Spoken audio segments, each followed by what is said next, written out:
Eu não ligo. Ele matou minha mãe. Essa frase, essa única frase crua e emocionalmente despedaçada é o ponto de ignição para uma das batalhas mais brutais e pessoais de todo o universo cinematográfico da Marvel. Essa não é uma luta pelo destino do mundo, é uma luta nascida do luto, da raiva e do colapso catastrófico de uma amizade. A questão que ecoou pelo fandom durante anos não é apenas quem venceu, mas quem poderia de fato ter vencido. Despido de toda a contenção, com a vingança como sua única diretriz, Tony Stark poderia ter derrotado e matado o Capitão América e o Soldado Invernal naquele bunker siberiano? O Homem de Ferro foi realmente superado? Ou ele foi derrotado pelo único inimigo contra o qual ele não poderia se blindar? Seu próprio coração partido.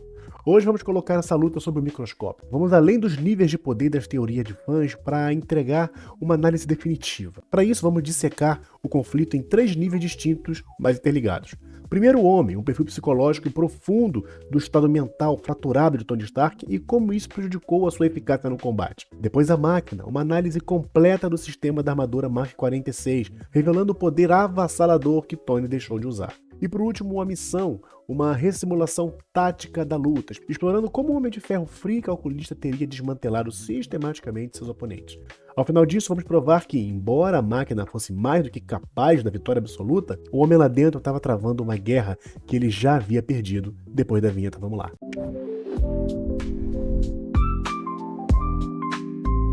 Salve, minha nerds, sejam bem-vindos ao Minuto Nerd. Deixe o seu like porque no final você vai acabar se esquecendo. Aqui vamos explorar a variável mais crítica em todo o confronto, a psique de Tony Stark. Estabeleceremos que seu estado emocional não foi meramente uma distração, mas uma desvantagem tática ativa que ditou fundamentalmente o resultado da batalha. Primeiro, precisamos entender o Tony Stark que entra naquele bunker. Ele não é o herói confiante de Nova York ou o criador penitente de Ultron. Ele é um homem em seu ponto de ruptura. Ele está atormentado pela culpa por Sokovia. Seu relacionamento com Pepper está fraturado. E seu melhor amigo, Rodden, está paralisado por causa da sua teimosia, e a família Vingadores desmoronou. A revelação de Zemo não é apenas uma faísca, é jogar um fósforo em um silo de combustível de foguete. O vídeo do assassinato dos seus pais não o deixa apenas com raiva, ele invalida seus medos e traumas mais profundos. Como detalhado, toda a vida de Tony foi moldada pela ausência deles e por sua complicada relação com seu pai. Ver o punho de metal de Bucky esmagar o crânio de Howard e suas mãos sufocarem a vida da sua mãe é o gatilho emocional definitivo. A sua resposta, eu não me importo, ele matou minha mãe, é uma rejeição completa da lógica. Ele sabe que Bucky sofreu lavagem cerebral, mas naquele momento a nuance é irrelevante. Fontes destacam que Tony é um personagem que consistentemente deixa suas emoções ditarem suas ações, desde a imprudência em Homem de Ferro até a explosão em Ultimato. Isso é um padrão. Sua raiva na Sibéria é a manifestação mais extrema desse traço de caráter. A maior arma de um lutador pode ser sua mentalidade. A arma principal de Tony nunca foram seus repulsores, é seu intelecto genial. No entanto, a análise mostra que Tony estava cego de raiva e lutando com pura sede de sangue, não com seu intelecto. Ele queria uma vingança lenta, pessoal e satisfatória, não uma morte eficiente. Portanto, seu estado emocional não era apenas um detalhe de fundo. Ele ativamente enfraqueceu seu principal atributo de combate. Ele se rebaixou de um estrategista brilhante com uma armadura para um simples brigão que por acaso estava vestindo uma. Seu objetivo mudou de neutralizar a ameaça para fazer o homem que matou minha mãe sofrer. Esse é um objetivo fundamentalmente ineficiente e taticamente falho, levando-o a se envolver em uma briga de curta distância que ele poderia facilmente ter evitado. Enquanto a raiva de Tony contra Bucky é absolutamente homicida, seus sentimentos em relação a Steve são uma mistura caótica de traição, raiva e amizade persistente. A admissão de Steve, sim, de que ele sabia sobre o assassinato dos Starks é uma traição profunda. Para Tony, isso transforma Steve de um amigo equivocado em um cúmplice ativo do arco abertamento do assassinato dos seus pais. Ao longo da luta, veremos esse conflito se desenrolar. As armas mais poderosas de tiro único de Tony são quase exclusivamente direcionadas a Bucky. O míssil, o Unibeam. Contra Steve, ele usa predominantemente repulsores, força física e contenções, métodos de incapacitação, não de assassinato. A frase "fique no chão" é o último aviso é reveladora. Ele está avisando ao Steve, dando-lhe uma chance de desistir. Ele não oferece tal clemência para o Bucky. Em combate, um objetivo claro e singular é primordial para o sucesso. Tony entrou na luta com 2 objetivos contraditórios. Objetivo A, matar o Bucky Barnes a todo custo. Objetivo B, subjugar, mas não matar Steve Rogers. Esses 2 objetivos são mutuamente exclusivos em um cenário 2 contra 1, onde todo o propósito de Steve é proteger Bucky. Para alcançar A, ele deve violar B. Para aderir a B, ele tem que falhar em A. E isso cria um estado de dissonância cognitiva. Cada decisão tática é filtrada através de um paradoxo impossível. Ele não pode ir com tudo porque pode matar Steve, mas ele também não pode se conter, porque senão o Buck escapará, ou o Steve vai ganhar uma vantagem. Esse conflito interno é a causa raiz da sua derrota.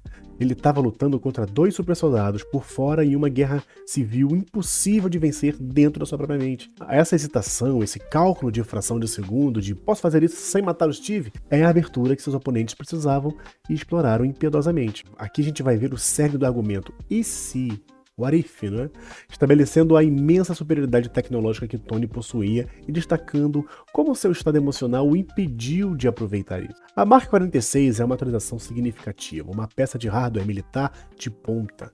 Não é apenas uma armadura, é uma plataforma de armas abrangentes. Vamos fazer um inventário do sistema de armas que foram subutilizados ou completamente ignorados nessa luta. Micromísseis montados nos ombros, que foram vistos em batalha do aeroporto, capazes de mirar em múltiplos oponentes. Uma única saraivada poderia ter saturado o espaço confinado, tornando a evasão quase impossível. Míssil montado nos braços, o que ele dispara no rosto de Buck é um excelente exemplo. Por que foi um único tiro desesperado em vez de uma barragem sustentada à distância?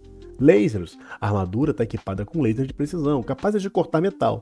Eles foram usados uma vez para obstruir o caminho do capitão, não como uma arma direcionada e desmembradora contra as pernas ou o torso de Buck. Explosões sônicas e PEMs. A armadura tem opções não letais, que teriam sido devastadoras no silo fechado. PM poderia ter afetado o braço de Buck. Uma explosão sônica poderia ter incapacitado ambos os super soldados sem força letal, permitindo que ele se concentrasse em Buck.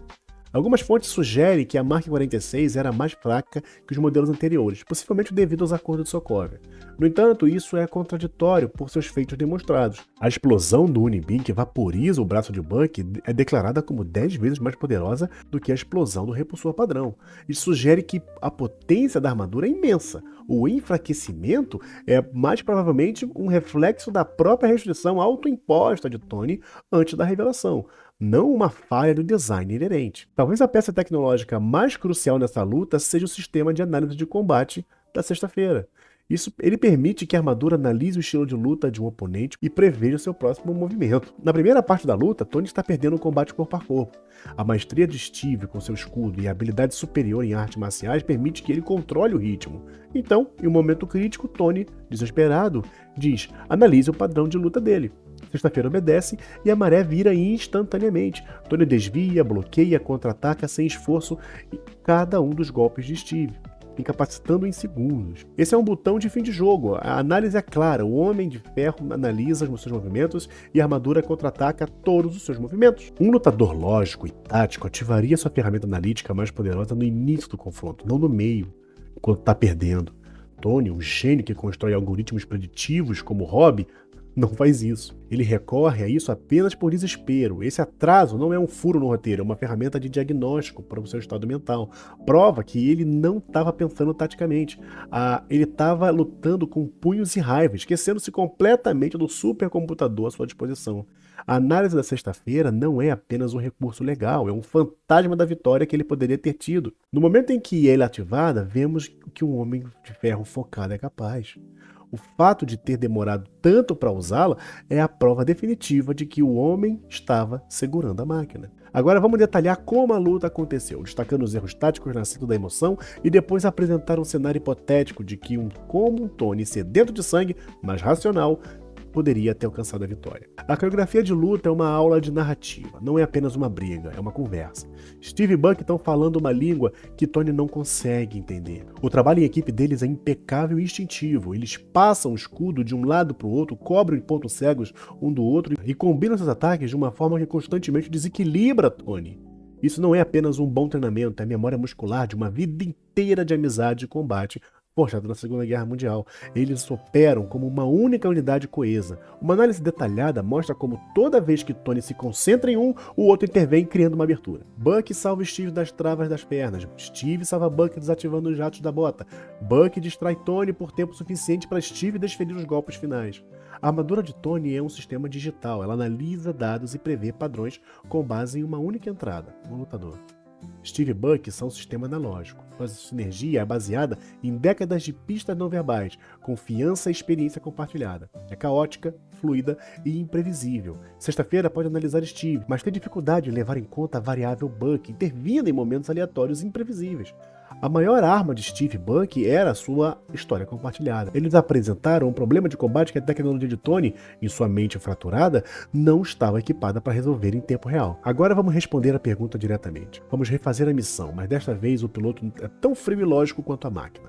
Fase 1. Controle ambiental. Um Tony lógico nunca enfrentaria 2 super soldados em um espaço confinado onde a sua principal vantagem, voo e poder de fogo à distância, são minimizados. Seu primeiro movimento seria abrir um buraco no teto e subir, criando distância a uma posição tática elevada. Fase 2. Priorização de ameaças. O objetivo é matar os dois, mas Bucky é o catalisador emocional e a variável mais imprevisível.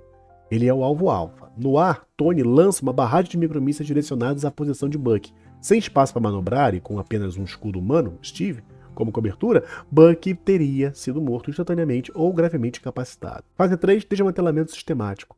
Com Bucky neutralizado, a luta se torna 1 contra 1. Tony ativa a análise de combate na sexta-feira desde o início. Ele desce e enfrenta Steve. Cada soco, cada arremesso de escudo é antecipado e contra-atacado. Ele usa os líderes da armadura para mirar nas pernas de Steve, imobilizando.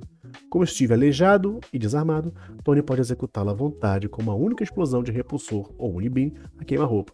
A luta terminaria em menos de 1 minuto. Então o Homem de Ferro poderia ter matado os dois? Com base em uma avaliação puramente objetiva de tecnologia, tática e poder bruto, a resposta é um inequívoco sim.